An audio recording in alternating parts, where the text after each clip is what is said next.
Guys, दा जोंहा फादारा सिगां मा मावोमोन आं दा जोंहा फादारखौ एसे सोंबावनोसै लोगोफोर आरो 15 माने बोसोर बारखादों होमबा न'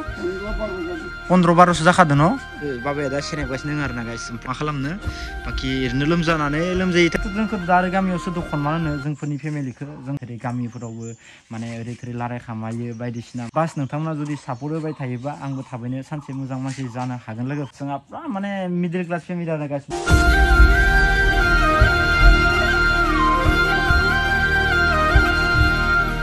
Finally guys, दा टाइमा जाबाय खैथा नायनो हागोन लोगोफोर दा फार्स्ट अन टाइमा खैथा खेबसे नायना लागोन लोगोफोर दा टाइमा जाबाय 2:27 जाबाय लोगोफोर नायनो हागोन 2:27 खिन्थु गाइस नैबे घुरि आंनिया एसे टाइमा माने 1 घन्टा बाराखौनो खालामना लादो आरोना गाइस बुंनो थांबाथ' आं टाइमखौ माने एसे बेलेग खालामनानै लायो मबाइलनि हिसाबनि थायो बेनिफ्राय बाखि जिखिनि घुरि गानो बांसिन आंनि घुरिनि टाइमानो 1 घन्टा बारा आरोना गाइस खिन्थु आंनिया नैबे मोनसे घुरिनि टाइमा बेसां 2:27 गाइस इनिफ्राय आरो मोनसे घुरिनि टाइमखौ नोंथांनो खेबसे खिथानि आङो नैबे मोनसे घुरिनि टाइम आंनिया दा जाबाय नै 3ता जाबाय खिन्थु नैखौथ' आं गारना दोनखाबाय देसाय इनिफ्राय नैबे मोनसेयाबो नै बे मोनसेखौ नायनो हागोन लोगोफोर नैबे जाबाय 2ता ग्रुप जाबाय आरोना गाइस मोनसेया खिन्थु गाइस आंनिया पुरा माने इदिनो आरोना गाइस घुरिफ्रा आं बांसिन 1 घन्टा बारा खालामो टाइमा दा बारा जायाखै ओरैनो 1ताफोर जाबाय माने आंनिया घुरियाव 2ता जायो आखायाव घुरिखौ नायनायखाय आं एडभान्स 1 घन्टा बारा खालामना लायो आरोना गाइस दा जियानो जाया मानो लोगोफोर ओमफ्राय दा मेन टपिकआव फैनोसै दा गोबां मानसिफोरानो बुंबाय थायो जितुबा दा नुकुल जितुबा नोंनि फेमिलिखौ खेबसे देखाय नोंसा सोर मा खालामो मा मावो स' माने इदि कमेन्टआ नैबे खाननैसोनि भिडिअ'आव फैयाखै खिन्थु सिगांनि आगोलनि मोननैसो भिडिअ'आव गोबां फैदोंमोन खिन्थु गाइस आंथ' आरो डाइरेक्ट आं भिडिअ'फोरावबो खिन्थिखायो आरो भिडिअ'बो खालामखायो आरो राव बिदिनो हामा कमेन्ट दिनलासे राव बिदि जानला मानला हरा आरो जुदि सोरबा हरबा सासे सानै हरो आं बेफोरखौ बारा माथा मारि थाया लोगोफोर दा जेन जाया माने गाइस आं दिनै नोंथांमोननो देखायगोन आरोना लोगोफोर स' नोंथांमोना नायबानो जाबाय गाइस स' गाइस दा फार्स्टआव नायनो हागोन नै बिराद सान्दुं गोसा लोगोफोर नै बिराद सान्दुं गोसा बिराद मोजां जादों आरोना गाइस माने सान्दुं दुंदों मोजाङानो जादों इनिफ्राय बारल'सो फैना आरोना बाखि सब थिगैनो दोङो बाखि बिराद मोजां आरोना गाइस दिनैनि बोथोरा लोगोफोर नायनो हागोन नोंथांमोना अह जेसांनो सान्दुं गोसा एसांनो मोजां आङो जेबो खस्थ'बो मोना आरो जेबो खस्थ'बो साना लोगोफोर जिखुनु जाया माने बार अखाल'सो फैनाङा जितुबा माने बार अखा फैबाल'सो एसे माने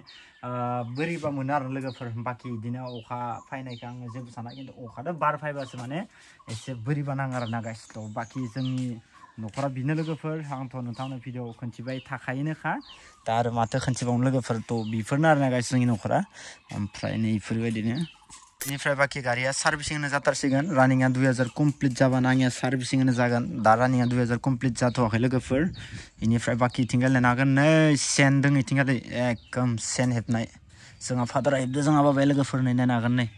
जोंहा बाबाया पुरा माने सेनल' हेबो आरोना ज'यैनो सिगांथ' दखान होयोमोन ओमफ्राय बिदिनो लोमजानानै पुरा दखानखौनो बाद दोनखाबाय आरोना इनिफ्राय दा सेन हेबनायल'सो जाबाय थाबाय बाबानिया दखान होनाया सिगां खैदिन जानायमोनलाय बाबानिया दखान होनाया 12 बोसोरसो होदोंमोन ना 15 बोसोरसो होखादोंमोन ना नायनो हागोन नै गाइस दिनैफ्राय गोबां मानसिफोरानो जोंहानि बाबाखौ नायनो लुगैयो लोगोफोर आरो सिगांनि कमेन्टआवथ' बुंदोनोखामोन फेमिलिफोरखौ एसे देखायनानै जोंहाथ' रावबोनो गैया आइ बाबा आंल'सो बेनिफ्राय बाखि जोंहाथ' आब'मोन आरो न'आवनो थाखायानोखा बेनिफ्राय गाइस दा जोंहा फादारा सिगां मा मावोमोन आं दा जोंहा फादारखौ एसे सोंबावनोसै लोगोफोर आरो नोंथांमोना खेबसे खोनासंबावदो होमबासो मिथिसिगोन लोगोफोर दा बाखि सिगांबा 15-16 ओरैनो जादोंमोन होमबा सिगांनिया होनाय टाइमा ना होमबा इसेबां 15-16 माने बोसोर बारखादों होमबा न' 15-12 जाखादों न' मथ'थ' 15-12 बोसोर इदिनो जादोंमोन आरोना गाइस पान दखान होननाया ओमफ्राय बाखि दा नै सेन हेबगासिनो दोङो बेनिफ्राय बाखि नै फुलफोराबो बरा आरामसे नै बिबार बारगासिनो दङ लोगोफोर समायना जागासिनो दोङो दिनिफ्राय माने सिगां जों फिसा टाइमावनो माने जोंहानि बाबाया माने दखान होयोमोन आरोना गाइस जितुबा सकआव बेनिफ्राय बिदिनो लोमजानानै पुरा माने दखानबो होनो हाया मानो बे दखानखौनो गारबाय बेनिफ्राय रावबो सोलिग्रा मानसि न'आवबो गैया जाहैबाय ओमफ्राय दा आंसो आरो एसे देरबोबाय बेनिफ्राय जोंहाथ' दा जेबो गैया लोगोफोर जोंहाथ' ओरैनो साख्रि बाख्रि मावनाय जेबो गैया जोंहाथ' बहुत दुखिया आरोना लोगोफोर ओरैनो सोलिलाङो बेनिफ्राय दा जोंहा नै बाबाया दा सेनेबगासिनो दङ आरोना गाइस ओमफ्राय न'आव थानानै बिदिनो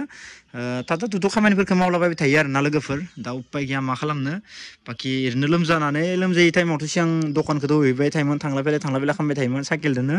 ओमफ्राय बिदिनो गैला आरोना लोगोफोर दाथ' नै जोंहा बाबाया खोन्थाखाबाय नोंथांमोनाथ' खोनाखाबाय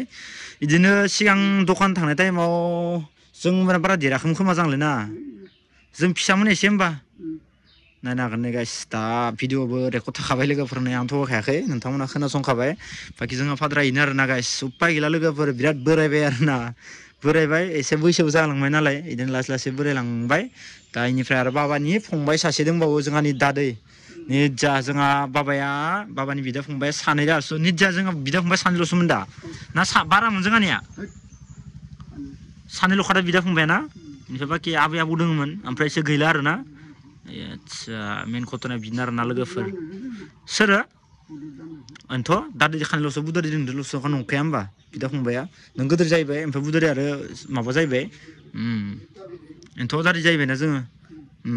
दिनैनि ब्लगा बिनोमोन आरोना गाइस नोंथांमोननि सोंनायनि फिननायखौ दिनै रिप्लाय होबाय लोगोफोर दा नोंथांमोनाथ' मिथिखाबाय जोंहा रावबो जेबो मावा जोंहा दा फेमिलिया बुंनो थांबाथ' न'आव थानाय फेमिलिया जोंहा साथामानो जाना दोङो आइ बाबा आं इदिल'सो जाना दों लोगोफोर दा नोंथांमोना दिनै फुल भिडिअ मिथिबाय जोंहाथ' माबायदि आरो सिगांनि भिडिअखौथ' नुखाबाय नोंथांमोना जोंहा बाबाखौबो नुबाय जोंहा आइखौबो नुबाय ओमफ्राय इदिनो सोर मा खालामो मा खालामा होननानै सोङोमोन दिनै नोंथांमोननो माने फुरा खोन्थाबाय आरोना गाइस जोंहा फुरा माने मिडिल क्लास फेमिलि आरो गाइस बुंनो थाङोबा बेनिखायनो दा मा खालामनो उपाय गैया ओरैनो दोङो ओमफ्राय दा नै जोंहा फाद्रा नेगासिनो दङमोन दा एखे दुब्लियाव माइ सानांगोन नालाय एसे सोरबाथाय बायोबा नोंथांमोना सेन बायनोबा खबर होबानो जाबाय लोगोफोर नोंथांमोना जुदि सेन नांगौबा खम दामावनो हरगोन नोंथांमोना आंखौ कन्टेक्ट खालामबानो जाबाय फुरा बेखिनि एरियायाव जोंनि एरियायाव सोरबाफोर भिडिअफोर नुदोंबा खोन्थाबानो जाबाय एभेलेबेल हेबो लोगोफोर जिखुनु जाया तामुलपुराव लासैबाबो हैनो थांगोन टेनसन गैया लोगोफोर टेनसन गैया इथिंगालि तामुलपुर रङिया जि साइथिं सेन नाङो नोंथांनाव खबर हर इन्सटाग्रामाव आंनिया नुकुल ब्लग नोंथांमोना खबरल' हो फुरा मोनगोन आरोना खिन्थु एडभान्स फैसा हरनांगोन होनबासो जागोन न'आव जानाय नङा लोगोफोर एडभान्स फैसा हरनांगोन लोगोफोर होमबासो सेन मोनगोन जि नांगौ बेखौनो मोनजोबो जोंहा बाबाया आखाइनि खामानिखौ रोंजोबखायो आरोना लोगोफोर आखाइनि खामानिखौथ' बाबाया हाजोबखायो दा खबाइ सेन जेखाइ सोब जि नांगौ बेखौनो मोनजोबखागोन दा टेनसन गैयाना औवाल'सो गैया आरो माने औवा बायनो एडभान्स फैसा हरनांगोन लोगोफोर औवा बायनो एडभान्स फैसा हरनांगोन अब्लानो नोंथांमोना सेन मोनगोन गोसो बायदि सानो हागोन टेनसन गैया होमबाना आङो डिलिभारि जागोन लोगोफोर टेनसन गैया लोगोफोर दा नै दैज्लां सफैगासिनो दङ ना सानोबा फुरा मोनगोन आरोना लोगोफोर दा बाखि जियानो जाया मानो लोगोफोर नै फाल खेबजोंहाबो थाइबा इथिंगालि जोथोन लाखिनानै जोथोन लाखिजोबनायदो बहरा फाल खेबजों थाइजोब्बाय नै फाल खेबजों थाइजोब्बायानो नै इथिंगालि सोब थाइजोब्बाय नै फाल खेबजोंहा ओमफ्राय बाखि इथिंगालि नै ओमफ्राय नैबेलाय नैबे आरो फाल खेबजां नङा फालु फिसा नै फेरेंगे नैबे थाइबाय लोगोफोर नै फुरा थाइजोब्बाय ओमफ्राय नैयाव सां खामना बिबारबो होना होबाय आरोना लोगोफोर फालुफोरा बिबारनि खाथि थाबा थाब थाब थाब थाब इसोरबो बिबार बारनानै फालुफोर थायोलै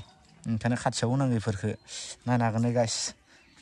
गाइस दा नोंथांमोनाथ' मिथिखाबायानोखा लोगोफोर आं नोंथांमोननि थाखाय नोंथांमोननि सोंनायनि फिननायनि थाखाय दिनै ब्लगखौ फुरा माने होनाय जाबाय लोगोफोर स' गाइस बिनो लोगोफोर दा मा खालामनो जोंहाथ' फुरा माने मिडिल क्लास फेमिलि आरोना गाइस फुरा गोरिब न'खरनि आरोना गाइस जोंहा बुंनो थाङोब्ला दा आं बयनिबो सिगाङाव माने खोन्थानानै लाखायो आंथ' जेबो माजों नङा बायदिसिना नङा होननानै दा जिखिनि खस्थ' खालामदो बास बिनो आरोना लोगोफोर दा मा खालामनो उपाय गैया लोगोफोर दा नोंथांमोना सोरबा साननो हानाय उमुक तुमुक मायबा होननानै खिन्थु जों दिनाव लासै जिखिनि खालामो आरो जिखिनि माल बुस्थु लायो जों गासैबो माने गावनो खस्थ' खालामनानै जोङो लाजोबो आरोना लोगोफोर जों मालायनिफ्राय दम होनाय बुनाय बायदिसिना जोंनियाव बेफोरबायदि नेम गैया लोगोफोर खस्थ' खालामो जोंहा गासैबो न'खरनि मानसिफोरा आरो खस्थ' खालामनानै गावबा गाव माल बेसाद लाजोबो आरोना गाइस जोंहा रावबो साख्रि मावनायबो गैया एख' गैया लोगोफोर आरो बेनिखायनो थारमाने आं गावखौनो माने सोरबा माबा मोनसे बुंबाबो सोरबा माबा मोनसे थांबाबो आं गावखौनो माने सिं जानानै थाखायो मानोना बुङोबा जोंहा दिनै जेबो गैखाया बेनिखायनो आं रावदोबो उल्था उल्थिबो माने बुंखाया आरो दा ओरैनोथ' आरो गामिनि खोथा माथो बुंनो नङा होमबा लोगोफोर आरो गामियावथ' मोजां जाबाबो हामा जाबाबो सोरबा नाख्लायनो चान्स थाखायोनोखा ओरैनोथ' जोंखौथ' दा आरो गामियाव सोरदो खनमान होनो जोंफोरनि फेमिलिखौ जोंफोरखौथ' रावबो दिनलासै आरो